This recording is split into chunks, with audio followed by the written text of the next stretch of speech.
Hey everyone, आज की video का इंपॉर्टेंट टॉपिक है एंडोट्रैकियल इंटुबेशन। एंडोट्रैकियल इंटुबेशन क्या होता है कि किसी भी पेशेंट के ट्रैकिया के अंदर हम क्या करते हैं, ईटी ट्यूब को इंसर्ट करते हैं। किसके अंदर? ट्रैकिया के अंदर किसको करते हैं? ईटी ट्यूब को इंसर्ट करते हैं। अप टू 10 to 14 डेज़ के लिए, शॉर्ट पीरियड तक के लिए ये होती है। इसको हम क्या बोलते हैं? एंडोट्रैकियल इंटुबेशन बोलते हैं। सेकेंड, इसकी पोजिशन क्या होती है? जब किसी भी पेशेंट को हम ईटी ट्यूब इंसर्ट करते हैं तो पोजिशन क्या होनी चाहिए पेशेंट की? हमारा क्या होगा, हेड तो टिल्ट होगा और साथ में क्या होगा, चिन जो है वो लिफ्ट होगी। इस पोजीशन का हम यूज़ करते हैं अगर पेशेंट को किसी भी तरह का कोई स्पाइनल कॉर्ड का इंजरी नहीं है, तो ये हमारी एक्यूरेट पोजीशन है।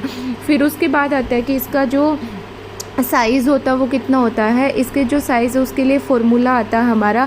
अगर क्या है कि चाइल्ड है बिटवीन एज 6 to 12 ईयर्स तक की एज है, तो हम कैलकुलेट करते हैं ET tube is equal to age को डिवाइड बाय 4 प्लस में क्या हो जाएगा, 4.5 हो जाएगा। ये किसके अंदर कैलकुलेट करेंगे? 6 to 12 ईयर्स तक के बच्चे के अंदर।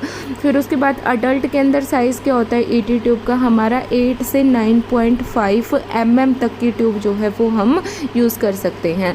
सेकंड है हमारा कि कुछ स्पेशल पॉइंट्स होते हैं जो हमें ईटी ट्यूब के लिए याद करने रहते हैं, मतलब ध्यान में रखने रहते हैं। सबसे पहले क्या होता है, अम्बू बैग हमेशा पेशेंट के क्या होना चाहिए, बेड साइड अवेलेबल होना चाहिए।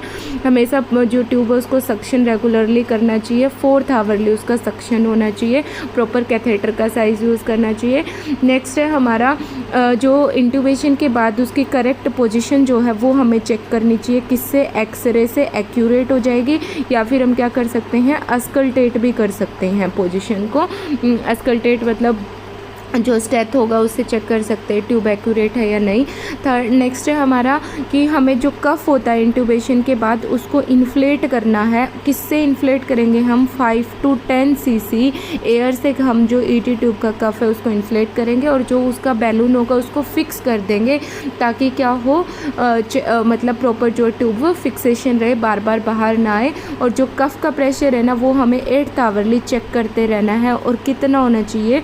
Not more than 20, not more than 20 से ज़्यादा नहीं होना चाहिए हमारा जो प्रेशर है।